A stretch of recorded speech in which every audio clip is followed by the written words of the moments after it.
Hi guys, good morning. Welcome to the channel. This is Niladri Mukherjee and I'm a regulated Canadian immigration consultant. I practice here in Guelph, Ontario.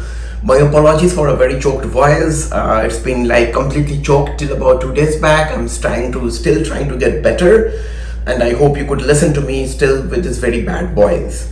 So the topic of the day is how can I move to Canada in the super fast manner if I've already lodged my visit visa application.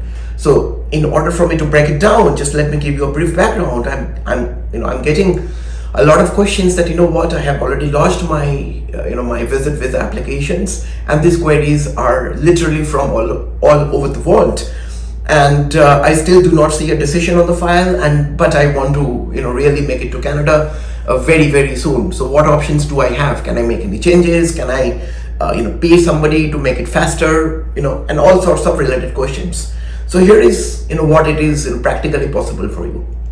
After you submit an application, right, after you have pressed the submit button, paid the fee, did your biometric and everything, there is nothing much that you could do anyway, simply to wait and watch, just to make sure that you are you're sort of mentally prepared to wait before you launch an application. It is a prudent idea to check the RCIC processing time. You can simply Google on RCIC processing time. The first link you get is the Government of Canada link that will tell you how long your visit visa application should take. Now, obviously, it really varies from country to country. For example, as on today, if you are launching an application from India, it's going to take approximately 70 days. That is what the Government of Canada website says, and 70 days starts after you get your biometric done. It is important for you to understand that the 70 days is not a forward-looking date, and what I mean by that is how do the government really arrive at the 70 days? For example, they do a backward sort of a calculation, meaning that the last application that was done from India was processed within 70 days after the biometric was done. So there is really nothing much that you could do but to keep on waiting till your processing time, the official government processing time is not yet over. And after that, if it takes way too long, maybe it's a good idea to apply for a case note. There is no really point of sending web forms after web forms, or even one web form.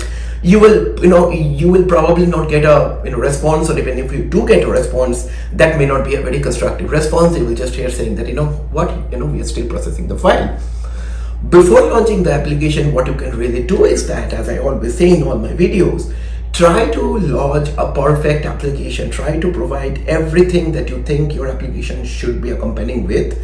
Whatever the Government of Canada is asking for, try to provide them in a very concise manner, so that by looking at your file, the officer knows that I am evaluating a very solid application, that I do not really have to much bother about it. If the officer gets this kind of a feeling by initially looking at your application, they try to process the application in a little bit faster manner.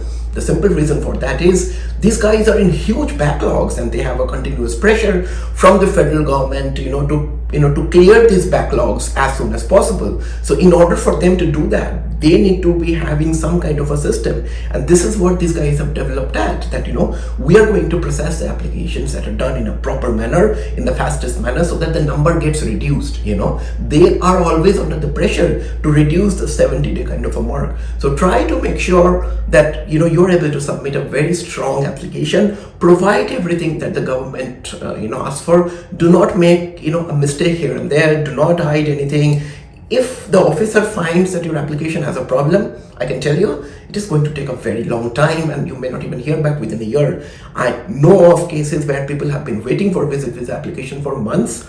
I also know of cases where the people have received their visit visa application within like literally a month, even when the government says like 70 days kind of a processing time.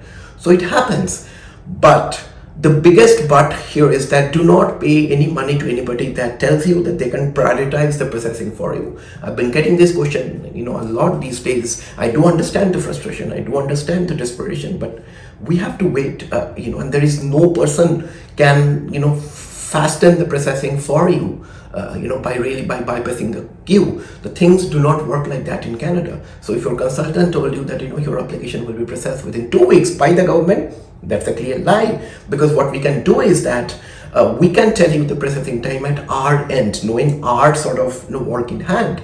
We have we should not legally be telling you as to how long that the government should take. For that timeline, the government is already given you, something on the government website. So if somebody tells you that, you pay me money and I'll faster the processing time and these and that, those are simply lies. Those are fake news. Those are scams. You should never pay heed to that. And there is no way that if you pay extra money to anybody, that person is going to fasten your application. That person, after getting the money, may not even take your calls or may not even respond to your emails. So stay safe.